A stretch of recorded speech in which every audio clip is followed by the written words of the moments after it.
In order to promote inclusive practices and for the kickoff for this year's Inclusive Practice Focus, we brought filmmaker Dan Habib to the Madison School District. He started off speaking with staff and administrators and then went to La Follette High School to share his message and video with middle school and high school students.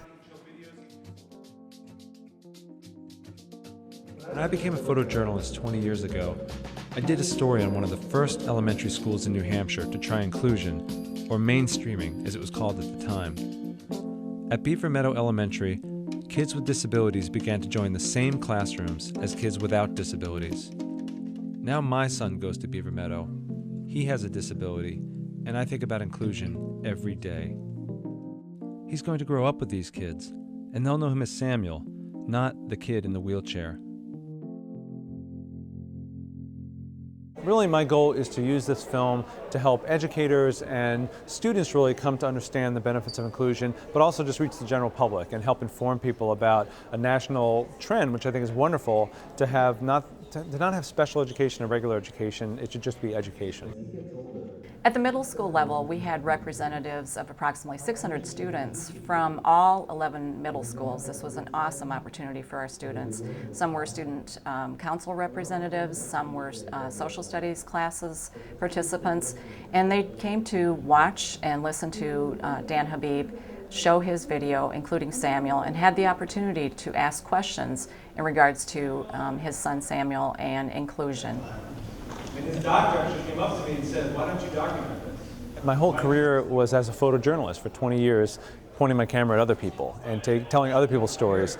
But when Sam was about a year old, we realized he had a disability, and a lot of things came together at that time that led me to believe if I make a film that kind of tells our own family story, maybe that would be an effective way of showing why inclusion is so beneficial, not just for Samuel, and it is important for him because it's going to, I think, be the key to his happiness and success in life. But it's also important for all kids because if you're in a classroom that is fully inclusive, that's the real world. You're being exposed to what it's like to see that disability is part of the natural diversity of our society. So this film is about, Samuel's kind of the thread through this film, my son who's now 9, but there's also 4 other stories on individuals with disability to kind of tell the whole picture around inclusion. You didn't get that, did you?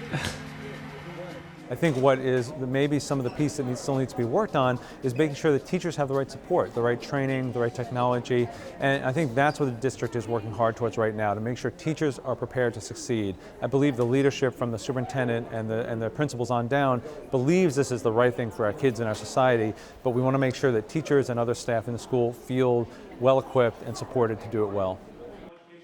The Madison Metropolitan School District is promoting inclusive practices, the general understanding of what inclusion means, and also providing professional development opportunities through our community, for our staff, and connecting a personal message to each and every family so that we have success for each and every child within our school district. When a teacher has differentiated instruction where they can present the material in lots of different ways, that actually benefits all kids because all kids learn differently. It's not just kids with disabilities, kids without. Some kids learn more through reading, some kids learn more through hearing, some kids learn more through seeing pictures or diagrams, some kids learn more from experiencing it and going out into the community.